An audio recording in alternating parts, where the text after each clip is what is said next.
सद्गुरु साईनाथ महाराज की जय। श्री सच्चिदानंद सद्गुरु भरद्वाज महाराज की जय।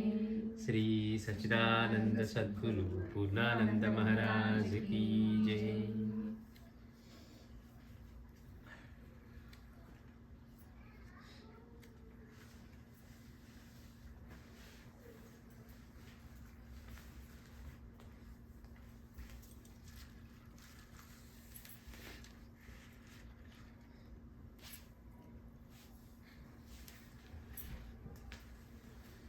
సాయిరా మాస్టర్ గారిని ఒక భక్తులు ఒక ప్రశ్న వేస్తూ ఉన్నారు. మాస్టర్ గారు, కొద్దిసార్లు సాయి చరిత్ర పారాయణ చేశాను, అయినా సమస్యలు ఎదురవుతూ ఉంటే ఒక్కొక్కప్పుడు అపనమ్మకం తలెత్తుతోంది అని మాస్టర్ గారు అడుగుతున్నారు. కొద్దిసార్లు బాబా చరిత్ర పారాయణ చేశాను, అయితే సమస్యలు ఎదురవుతూ ఉంటే ఒక్కొక్కప్పుడు అపనమ్మకం తలెత్తుతోంది. అంటే పారాయణ చేస్తూ ఉన్నా కానీ సమస్యలు పోవట్లేదు, లేదా సమస్యలు వస్తూనే ఉన్నాయి అని అనిపిస్తుంటే సహజంగా ఏంటి, మనం ఎందుకు దగ్గరికి వస్తామంటే ఆశతోటే, ఇంకా మనకి విశ్వాసం కలగలేదు. మనం ఆలోచన ఎలా ఉంటుందంటే, మనం భగవంతుని పూజ చేస్తున్నాం, లేకపోతే మందిరంకి వెళ్తున్నాం, లేకపోతే వ్రతాల్లో పాల్గొంటున్నాం, ఏదన్నా ఒక కార్యక్రమాలు చేస్తూ ఉంటే మనకు వచ్చే సమస్యలన్నీ తొలగిపోతాయని మన నమ్మకం, మనకి నేర్పింది అది వాళ్ళు. అంతే తప్పించి మనకు అవగాహన లేనప్పుడు ఎలా ఉంటుందంటే, ఇదేంటి నేను పారాయణ చేస్తూ ఉన్నానే అయినా ఇంకా కష్టాలు వస్తూనే ఉన్నాయి అని ఆలోచన మనకు ఉంటుంది. అందుకని ఎక్కువ మంది అదే కనపడుతుంది, పారాయణ చేస్తూ ఉన్నాను అయినా కానీ సమస్యలు ఎదురవుతూ ఉంటే ఒక్కొక్కప్పుడు అపనమ్మకం కలుగుతోంది అన్నారు. అంటే దానికి మాస్టర్ గారు చెప్తున్నారు, ఒకటి ఆలోచించండి, అపనమ్మకానికి అర్థం లేదు. అసలు అపనమ్మకం అనే దానికి అర్థం లేదు. మనం అంతకుముందు మాస్టర్ గారు వివరించినట్లుగా కూడా మనం విశ్వాసంతో ఆయన అంటిపెట్టుకోవట్లేదు, ఆశతో అంటిపెట్టుకుంటూ ఉన్నాం. బాబా దగ్గరికి వెళ్ళేసరికి బాబానే కాదు, ఎవరు ఏ దేవుణ్ణి ఆరాధించినా మనకి విశ్వాసం కంటే ఆశ ఎక్కువ. అంటే ఈ కష్టం ఉంది తొలగిపోతుంది, కోరిక ఉంది తీరుతుంది, అది చేస్తే ఆయన తీరుస్తాడు, ఇది చేస్తే తీరుస్తాడు అని అట్లాంటి ఆలోచనతోనే వెళ్తున్నాం, ఆశతోటి తప్పించి విశ్వాసం వహించట్లా. విశ్వాసం అంటే ఎట్లా ఉంటుందో మాస్టర్ గారు చెప్తున్నారు. బాబాని తన గురువు తీసుకువెళ్ళి తలకిందులుగా మొదటిదే అది ఆశ్రమానికి తీసుకువెళ్ళారంట, తలకిందులుగా బావిలో వేలాడదీశారంట చెట్టుకు కట్టి. ఒకవేళ తాడు తెగింది అనుకోండి బావిలో పడతారు. 2 కాళ్ళు కట్టేసి నీళ్ళకి కొద్ది 3 అడుగులు ఎత్తున ఉంచి కట్టారట. చేసి ఆయన గురువు బయటికి మళ్ళీ వచ్చిన తర్వాత కొన్ని గంటల తర్వాత బాబాని అడిగారట. అంటే అప్పుడు బాబా చిన్నవాడిగా ఉన్నారు. అడిగినప్పుడు ఎలా ఉంది అంటే బ్రహ్మానందంలో తేలుతున్నాను అన్నారట. విశ్వాసం అంటే అది అంటారు మాస్టర్ గారు. ఎందుకని, తన గురువు ఏం చేసినా కూడా తన శ్రేయస్సుకే. మనమేమనుకుంటాం, నేను అనుకున్నట్టుగా ఆయన చేయాలనుకుంటాం, నేను అనుకున్నట్టుగా నేను అది కావాలనుకుంటున్నాను, అలా చేస్తే బాగుండు అనుకుంటాం. అందుకని విశ్వాసం అంటే ఇంక వేరే ఆలోచన ఉండదు, ఇది మంచిగా చెడా ఉండదు. గురువు చేసేదే మనకి శ్రేయస్సు. ఆయన సర్వజ్ఞుడని కదా మనం ఆయన దగ్గరికి వెళ్ళింది. మళ్ళీ ఆయన దగ్గరికి వెళ్ళి మనం బాబా నాకు ఇచ్చే నాకు అది కావాలని అడగడం ఏంటి అంటారు మాస్టర్ గారు. ఆయన సర్వజ్ఞుడైనప్పుడు మనం వెళ్ళి అడుగుతున్నప్పుడు ఇక ఆయన సర్వజ్ఞత్వాన్ని మనం ఏం విశ్వసించినట్లు. అందుకని మాస్టర్ గారు అంటే ఒకటి ఆలోచించండి, అపనమ్మకానికి అర్థం లేదు. మనం అపనమ్మకం అంటున్నాం, ఏమోనండి పారాయణ చేశాను కానీ ఏదో అనుకుంటే అది అవ్వలేదు అంటూ ఉంటాం. జబ్బు తగ్గని వారి వలన వైద్య విధానాన్ని రద్దు చేయగలమా? మాస్టర్ గారు ఏం చెప్తున్నారు, బాబా ఏం చెప్పారు, ఎవరైతే నా చరిత్ర పారాయణ చేస్తారో, నా గురించి చింతన చేస్తారో, నా లీలలే గానం చేస్తారో, సాయి సాయి అనే భక్తి పొంగే హృదయంతో స్మరిస్తారో వారి కర్మలు నశిస్తాయి, వారే నేనుగా మారిపోతారు అని బాబా ప్రమాణం చేశారు. మరి బాబా చిత్రపారాయణ చేస్తున్నారు కదండి, మరి నేను చేస్తూ ఉన్నాను అవ్వలేదు. మరి కుశాబాబు కూడా చేస్తే బాబా ఎలా అనుగ్రహించారు అతన్ని అంటే, గురువు చిష్టం దొరకటమే కాకుండా ఎట్లాంటి గురుభక్తుడు అయ్యాడు. తర్వాత ఆయన సమాధి చెందిన తర్వాత కూడా వెళ్ళి అక్కడ ప్రార్థించినా కానీ వాళ్ళ కోరికలు తీరే స్థాయికి తీసుకువెళ్ళాడు. శ్రీ గురు చరిత్ర పారాయణ చేసి మహాత్ముడు అయ్యాడు వాసుదేవేంద్ర సరస్వతి స్వామి. మరి వాళ్ళు అవుతున్నారు కదా. అందుకని మాస్టర్ గారు ఏమంటున్నారు, జబ్బు తగ్గని వారి వలన, ఇప్పుడు డాక్టర్ దగ్గరికి వెళ్తున్నాం అనుకోండి, అది వైద్యం. కొంతమందికి వైద్యం ఎంత చేస్తున్నా కానీ అది ఫలించక దాని ఏదో అయిపోయిందనుకోండి. ఇంకా వైద్యం ఎంత చేసినా అది ఉపయోగపడలేదండి. కాబట్టి వైద్యాన్ని మానేద్దామని అందామా? జబ్బు తగ్గని వారి వలన వైద్య విధానాన్ని రద్దు చేయగలమా? ఒక సంవత్సరం పంట రాకపోతే వ్యవసాయమే మానగలమా? ఈసారి పంట వేశారండి. ఎంతో కష్టపడ్డాను. ఈసారి ఎన్నో ఆశలు పెట్టినా గానీ పంట రాలేదు. అందుకని ఇంక పంట వేయకుండా ఉంటామా?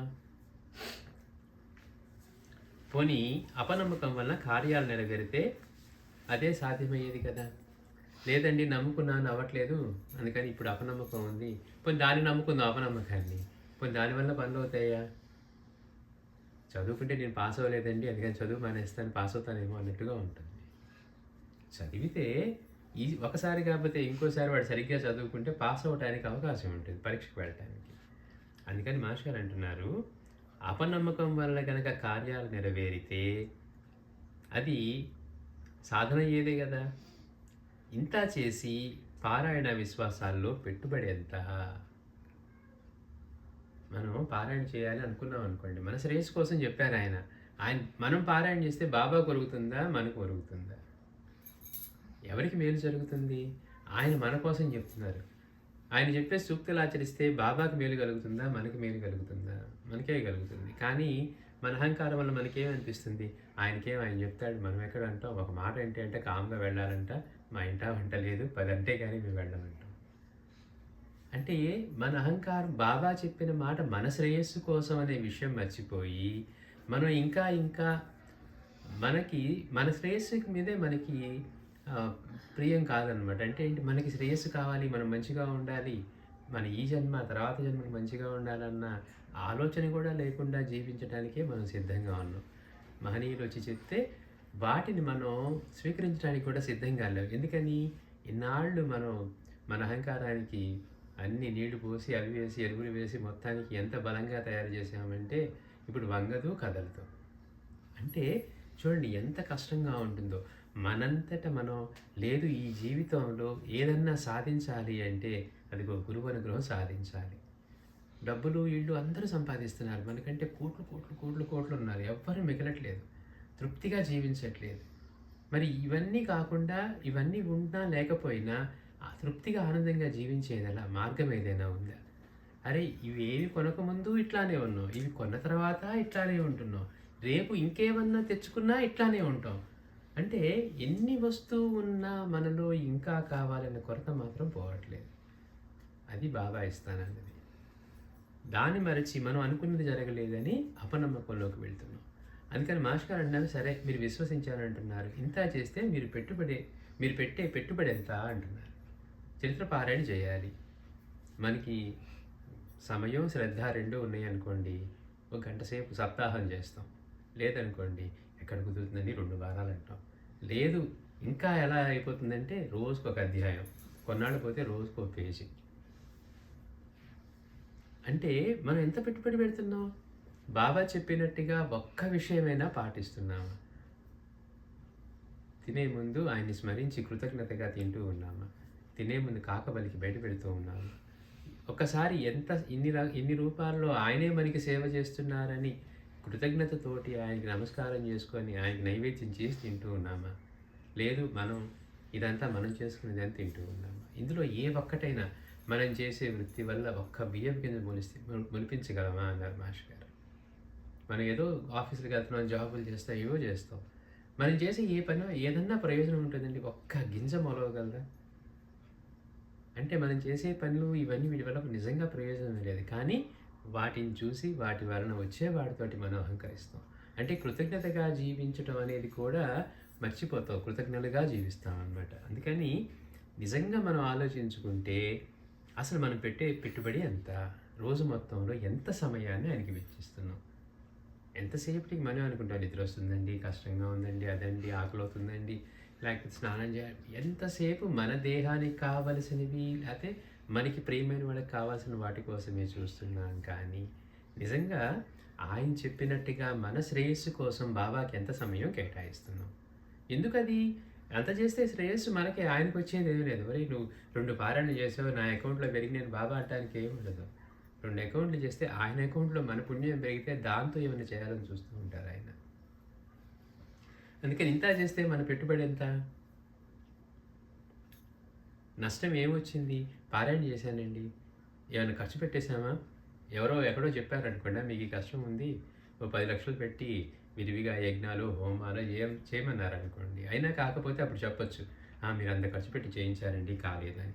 ఇంట్లో కూర్చొని ఖాళీ సమయంలో మనం ఒక సమయాన్ని నిర్ణయించుకొని, మనం పైసా ఖర్చు లేకుండా చేతిలో బాబా ఇచ్చిన గ్రంథం పట్టుకొని మనం పారాయణ చేసుకోవడం తప్పించి, సమయాన్ని మనం వినియోగించుకోవడం తప్పించి, మనం వేరే పెట్టే ఖర్చు ఎంత? అది మాస్టర్ అడుగుతుంది. మనం పెట్టే పెట్టుబడి ఎంత? మనకి ఏం నష్టం వచ్చింది? అయ్యో నేను నష్టపోయానండి అనటానికి ఏమైనా ఉందా? ఒకవేళ ఆ గంట సేపు పారాయణ చేసామనుకోండి, గంటకి మనం సద్వినియోగం చేసుకున్నాం. లేకపోతే ఏం చేస్తూ ఉంటాం? వాళ్ళేమనుకుంటున్నారు, వీళ్ళేమనుకుంటున్నారు, ప్రపంచంలో ఏం జరుగుతుందని మనం డిజిటల్ ప్రపంచంలోనే ఉంటాం తప్పించి మన ప్రపంచం అయితే ఉండం. మానవులం కనుక గతంలోనో వర్తమానంలోనో చేసిన తప్పులకు ఫలితం అనుభవించరాదనడం మన కోసం సృష్టి ధర్మాన్ని మార్చమని కోరడమా అంటున్నారు. మానవులం కనుక గతంలోనో మనం అనుభవించే వాటన్నిటికీ ఏదో ఒక కారణం ఉంటుంది. మనం చేసిన వాటి ఫలితమే అనుభవిస్తాం. భగవంతుడికి ఎవరి మీదైనా కక్ష ఉంటుందా? వీడికి ఇద్దాం, వాడికి ఇవ్వకూడదు, వీడికి శిక్ష ఇద్దాం, వాడికి శిక్ష. ఇంకా అప్పుడు ఆయన భగవంతుడు ఎలా అవుతాడు? ఒక తండ్రే నలుగురు బిడ్డల పట్ల అట్లా చేయడే భగవంతుడు ఎలా చేస్తారు? ఆయన భగవంతుడు ఎలా అంటా ఉన్నారు మాస్టర్ గారు. ఒక తండ్రి ఎంతసేపటికి నలుగురిలో ఒకే సామర్థ్యము, స్థాయి లేకపోయినా ఏ తల్లిదండ్రులు కూడా ఈ బిడ్డ పట్ల ప్రత్యేకంగా ఉంచి మిగిలిన వాడికి చేయడం అట్లా ఉండదట. చేస్తే తండ్రి కాదన్నారు.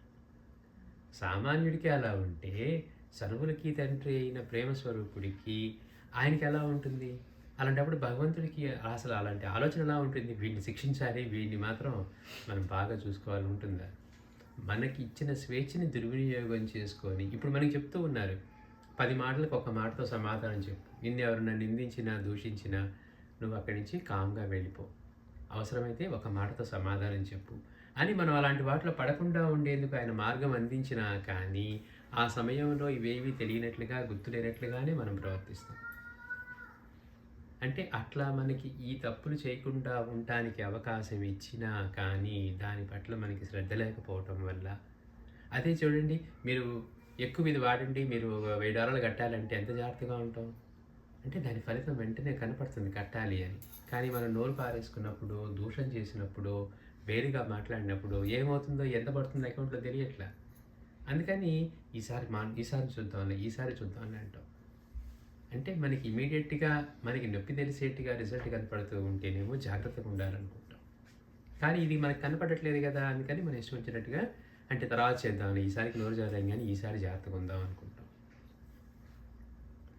అందుకని మనం చేసిన తప్పులకి ఇవాళ శిక్ష అనుభవించవలసి వచ్చినప్పుడు ఫలితాన్ని శిక్షను కూడా అన్నట్ల మాస్టర్ గారు, ఫలితాన్ని మంచి అయితే మంచి, చెడు అయితే చెడు అనుభవించవలసి రావడం, అట్లా రాకూడదని అనటం. నేను పారాయణ చేస్తున్నాను బట్ నాకే కష్టం రాకూడదు అంటాం. మరి గతంలో చేసిన వాటికి నేను ఇప్పుడు డబ్బు సంపాదిస్తున్నాను కాబట్టి అంతకుముందు చేసిన అప్పు నేను తీర్చను అంటే ఎలా ఉంటుంది? ఆలోచించండి.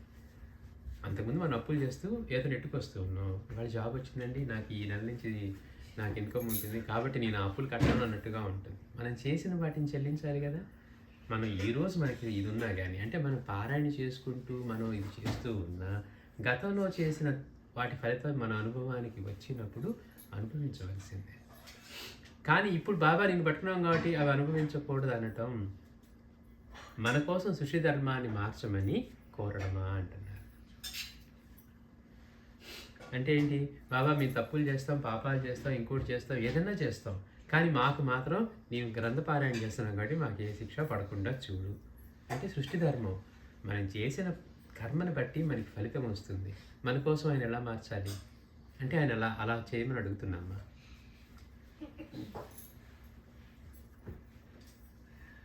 ఇది అవినీతి కాదా అంటున్నారు మాస్టర్ గారు. అలా కోరడం అవినీతి కాదా అంటున్నారు.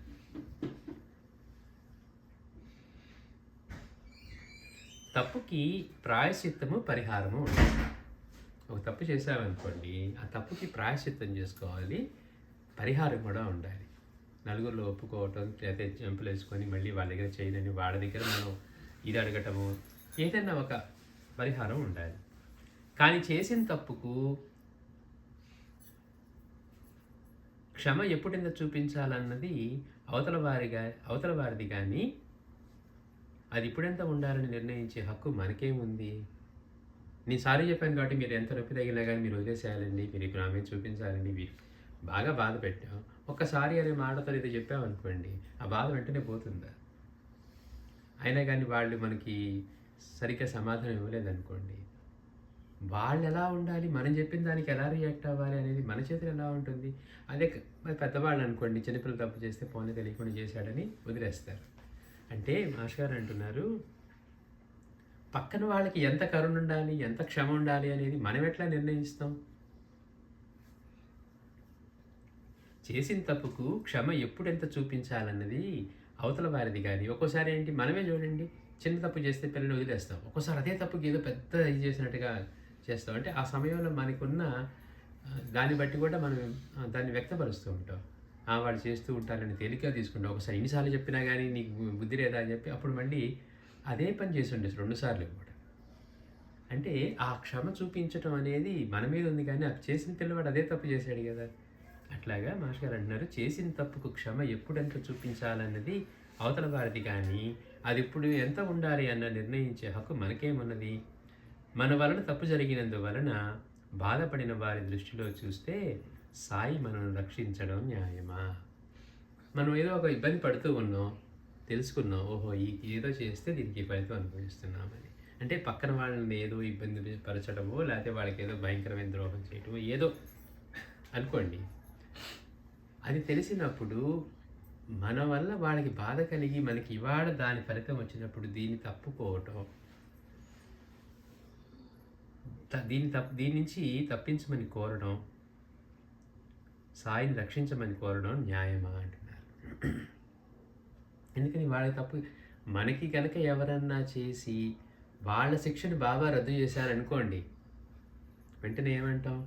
బాబా ఇంత కష్టపడితే వాడిని ఇంత కష్టపెట్టాడు, దీన్ని ఎట్లా నువ్వు క్షమిస్తున్నావు అంటాం. ఏది మన పట్ల అన్యాయం జరిగి చేసిన వాడిని కనుక ఆయన కరుణిస్తే వెంటనే అడుగుతాం. మరి మనం తప్పు చేసి శిక్ష ఫలితానికి అనుభవానికి వచ్చినప్పుడు మనం ఏమంటున్నాం? బాబా దీన్ని తొలగించని కోరుకుంటున్నాం. అంటే మరి అవినీతే కదా. మరి మన వల్ల బాధపడిన వాడెంత బాధపడతాడు మనకి ఇది చేస్తే? అందుకనే అన్నారు, ఇది అవినీతి కాదా అన్నారు మాస్టర్ గారు అట్లా కోరటం. కనుక అపనమ్మకానికి తావేది? అంటే నేను చేస్తూ ఉన్నా కానీ సమస్యలు ఎదురవుతూనే ఉన్నాయి అంటే దానికి చెప్తున్నారు మాస్టర్ గారు. వాటి ఫలితాలు మనకు అనుభవానికి వచ్చినప్పుడు మనం అవి తొలగాలనో లేకపోతే రాకుండా ఉండాలని కోరుకోవటం ధర్మమేనా, న్యాయమేనా అంటున్నారు. అలా కనుక అడిగితే బాబాని సృష్టి ధర్మాన్ని నుంచి ఆయన్ని మనం తప్పమని అడిగినట్టుగా అవుతుంది. ఇది అవినీతి కాదా? మన పట్ల కనుక ఎవరన్నా తప్పు చేసి వాళ్ళ రక్షణ కోరితేనేమో అది మనకి ఎంత అమానుషంగా అనిపిస్తుంది. బాబా వాడిని ఎట్లా వదిలేసావు, వాడు ఎంతో ఘోరంగా బాధ పెట్టాడు నన్ను అని అంటాం. అదే తప్పు మనం చేసి మనం ఆయన నుంచి రక్షణ కోరుతున్నప్పుడు మరి మన నుంచి బాధపడిన వాళ్ళు ఎంతగా బాధపడతారు అని ఇట్లా ఆలోచించామనుకోండి, అంతే కదా. అందుకని అసలు ఇంకెందులో అపనమ్మకానికి తావేది? ఈ మహనీయులు ఒకవేళ ప్రస్తుత పరిస్థితులు తీర్చలేదు అనుకుందాం, అప్పుడైనా మన వలన ఇక ముందున్నప్పుడు ఇలా తప్పులు జరిగి బాధపడవలసిన అవసరం లేని స్థితి ఏనాటికైనా కలగాలి కదా. అయ్యో ఏదో మహాత్ములని పట్టుకొని ఎట్లా తప్పించుకుందాం అనుకున్నామే, అది కూడా వర్కౌట్ అవ్వలేదు. మరి అప్పుడు మనం ఏం చేయాలి? మళ్ళీ ఇట్లాంటి దానిలో పడకుండా ఉండాలి అనే ఆలోచన కలగాలి కదా అంటున్నారు.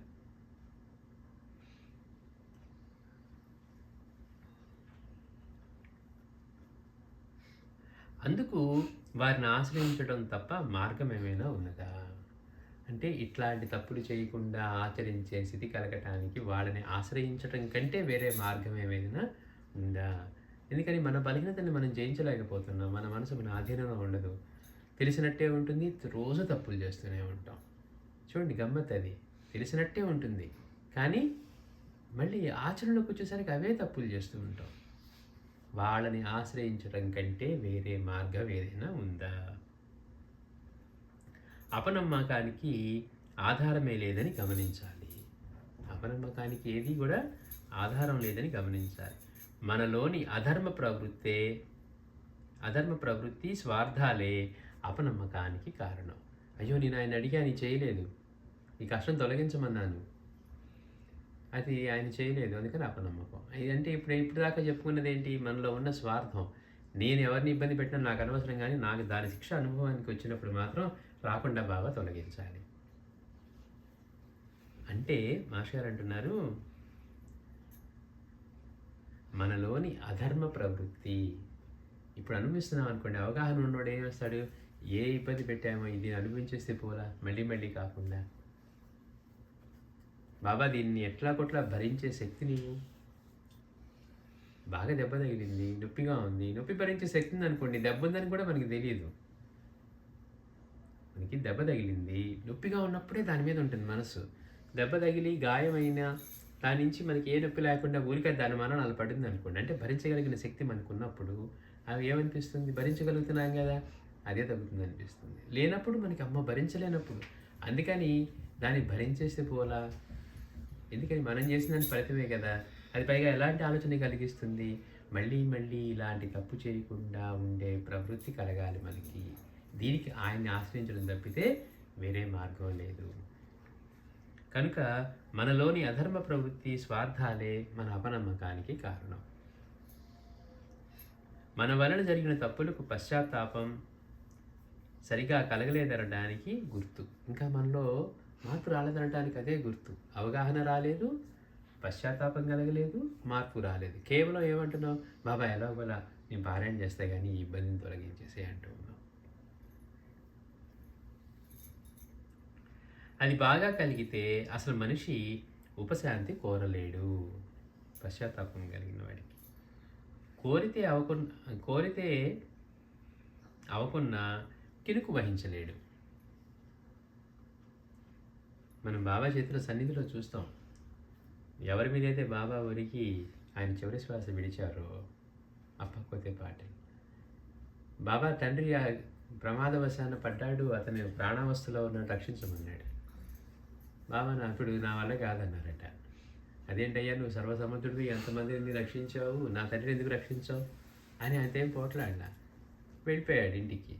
బాబాకి వీలైతే బాబా రక్షించేవారే, ఆయనకి కూడా కాలేదేమో అనుకున్నాడు, వెళ్ళిపోయాడు, సమాధానపడ్డాడు. తండ్రి ఆ రోజు మరణించాడట. తర్వాత రోజు మళ్ళీ బాబా దగ్గరికి వచ్చి పాదసేవ చేస్తున్నాడట. మాస్టర్ గారు అంటారు, వీడి దుంపదగ మామూలుగా ఎవరి ఇంట్లో అయినా ఎలాంటిది ఒక పెద్ద విపత్తు వచ్చినప్పుడు, ఎవరైనా పెద్దవాళ్ళు పోయినప్పుడు మనసు స్థిరపడటానికే సమయం పడుతుంది. పైగా ముందు రోజు బాబా దగ్గరికి వచ్చి బాబా మా నాన్న రక్షించని అడిగాడు. బాబా అన్నారు, నా వల్ల కాదు, కుదరదు అన్నారు. అయినా కానీ కినుకు వహించాల. మళ్ళీ బాబాకి వీలైంటే గ్యారంటీగా రక్షించేవాడని విశ్వాసంతో వచ్చాడే తప్పించి బాబా మా నాన్న రక్షించలేదు అనుకోలేదట. పైగా వచ్చి ఎట్లా ఉన్నాడు? ఏదో ఉపభావంగా నేను ఇంతకాలం సేవ చేయించుకున్నావు, నీకు ఎన్ని చేసి పెట్టాను బాబా, నువ్వు ఏదైతే ఆ పని చేస్తూ ఉన్నాను, ఆ మసీదులో సేవ చేస్తున్నాను, అయినా కానీ తండ్రిని రక్షించలేదు, నేను అడిగాను పో అని కూర్చోలేదట. అంటే కినుకు వహించలేదంటున్నారు. అదే మాస్టర్ గారు మళ్ళీ వెళ్ళాడట. మామూలుగానే యథావిధిగా బాబాకి పాదసేవ చేస్తున్నాడట తర్వాత రోజే. అది విశ్వాసం అంటే. మనకేమనిపిస్తుంది? ఇంతకాలంగా చేస్తూ ఉన్నా కానీ అని పట్టించు. బాబా చేసింది కాకుండా వేరే శ్రేయస్సు అనేది ఉంటుందా? మనం ఇప్పటివరకు ఏమనుకుంటున్నాం? మనం అనుకున్నట్లుగా జరిగితేనే శ్రేయస్కరం అనుకుంటూ ఉన్నాం. మనం అందుకే ఈ మధ్య చెప్పుకున్నాం. మాస్టర్ గారి దగ్గర ఆ విద్యార్థుల్లో ఒకడు తప్పినప్పుడు ఇంకో విద్యార్థి వెళ్ళి అడిగాడంట, మాస్టర్ గారు వాడు కొద్ది మార్కుల్లో తప్పాడు, వాడు కూడా పాస్ అయ్యింటే బాగుండేదంటే మాస్టర్ గారు తలెత్తి, వాడు రైలు కింద పడి ఉంటే ఇబ్బంది ఉండేది కదా అని. అంటే ఒకవేళ ఆ ఒక్క మార్కుతో పాస్ అయ్యి ఉంటే ఇంటికి చెప్పుకోవడానికి వెళ్తూ అంటే యాక్సిడెంట్ జరగవలసి ఉంది. సద్గురువు ఏం చేస్తాడు? చెప్పడు. ఎప్పుడు కూడా సద్గురువు చెప్పడు. ఆయన కరుణ లభించినప్పుడు ఎలా ఉంటుందంటే ఒక్కటి కూడా చెప్పరు. మాస్టర్ గారు అంటారు, చెప్పేవాళ్ళు ఎందుకు చేస్తారు? బాబా చూడండి ఎక్కడ చెప్పినట్టుగా ఉండదు. స్వామి ఏదైనా చేయడమే తప్పించి మరింతాయికి ఇదిగో అమ్మ నేను పంపిస్తున్నాను అని చెప్పారా బాబా? ఏమన్నా నానాచంద్రకి చెప్పారా ఇదిగో బండి వస్తుంది అక్కడి నుంచి తీసుకో అని? సద్గురువు ఎప్పుడు కూడా ఆ సమయానికి ఏది చేయాలో చేస్తారు, కానీ ఇది చేస్తాను అని చెప్పరట. మాయ చేసేవాళ్ళు ఉంటారు, వాళ్ళు చెప్తారు. సద్గురువుగాను మాయ మాటలు చెప్పి మన విశ్వాసాన్ని పొంది మన సేవనో డబ్బునో కావాలనుకునే వాళ్ళు చేసే మాటలు అట్లా ఉంటాయి. నేనున్నాను కదా అంటారు తప్పించి ఏం చేస్తారు కూడా చెప్పరు. అందుకని మాస్టర్ గారు అంటున్నారు, పశ్చాత్తాపం కలిగిన మనిషి అలా అడగలేడు, అసలు అతనికి ఉపశాంతి కోరలేడు. కోరితే అవ్వకున్నా కానీ కినుక వహించడు. అడిగాను బాబాని, బాబా ఇది నాకు శ్రేయస్కరం అయితే బాబా చేస్తారు, తప్పకుండా చేస్తారు. ఇది నాకు శ్రేయస్కరం కాదు. నేను ఇవాళ తెలియక అడుగుతున్నాను, రేపు ఏం జరగకపోతుందో తెలియదు కాబట్టి నేను అడుగుతూ ఉన్నాను. బాబాని అడిగి ఉన్నారు, బాబా ఈ వ్యాపారం చేస్తాను, అది చేస్తాను, ఇది చేస్తానని. బాబా మందలించిన సందర్భాలు నేను అక్కర్లేదని, ఇలాంటి వాటిలో నువ్వు లాగద్దు, నీకు పార్ట్నర్షిప్ ఇస్తానే వాళ్ళతో కూడా అదే చెప్పాను. మనకి శ్రేయస్కరమైంది కానీ ఏది ఆయన చేయరు. కనుక కోరితే అవ్వకున్నా కానీ కినుక వహించాడు. ఎందుకు పట్టుకున్నాం బాబాని? మన జీవిత లక్ష్యం ఏంటి? ఆయన మనకి ఇవ్వగలిగింది ఏంటి? ఆయన మాత్రమే ఇవ్వగలిగింది ఏంటి అని పట్టుకొని, అయ్యో నేను ఏదో బాబాని పట్టినాను, మధ్యలో ఏదో ఆపద వచ్చిందని పట్టుకున్నానో, లేదా కోరిక తీరాలని పెట్టుకున్నానో, అవ్వలేదే, అపవిశ్వాసం కలిగింది, అపనమ్మకం కలిగింది అన్నాం అనుకోండి. అసలు విశ్వాసం ఎక్కడుంది మనకి? ఒరే నన్ను అంటి పెట్టుకొని ఉండు, నీ దృష్టి నాపై పెట్టి, నా దృష్టి నీపై పెట్టి నేను ఉద్ధరిస్తాను, నీవే నేనుగా మారిపోతాను, నీ కర్మ నశిస్తుంది అని ఆయన అంత ప్రమాణం చేసి మసీదులో కూర్చొని నిన్నటి అబద్ధం చెప్పనని చెప్తూ ఉన్నారు. నా గురువు నన్ను అట్లానే ఉద్ధరించారని చెప్తూ ఉన్నారు. నువ్వు ఇక్కడ కాదు ఎక్కడున్నా కానీ నా రక్షణకి ఎప్పుడూ ఉంటుంది అన్నారు. ఇన్ని చెప్పినా కానీ మనమేమనుకుంటున్నాం? మనం అనుకున్నది అవ్వట్లేదే అనుకుంటాం. ఇక మరలా తప్పు మాత్రం చేయలేడు, ఇరుకు వహించలేడు, మరలా తప్పు మాత్రం చేయలేడు. అంటే ఈ సమస్య అంతా ఎందుకు వస్తుందంటే, మనలో ఉన్న అధర్మ ప్రవృత్తి, స్వార్థం వల్ల మనం కోరుకునేది అవ్వలేదని మనం అపనమ్మకం కలుగుతూ ఉంది. కానీ అసలు మనం పెట్టే పెట్టుబడి ఎంత, మనం ఎంత సమయాన్ని కేటాయిస్తున్నాం, ఎంత ధనాన్ని వ్యయం చేస్తూ ఉన్నాం, కూర్చొని పారాయణ చేసుకుంటే మనం పెట్టే ఖర్చు ఎంత అని మాస్టర్ అడుగుతున్నారు. శ్రీ సచ్చిదానంద సద్గురు సాయినాథ్ మహారాజ్ కీ జై.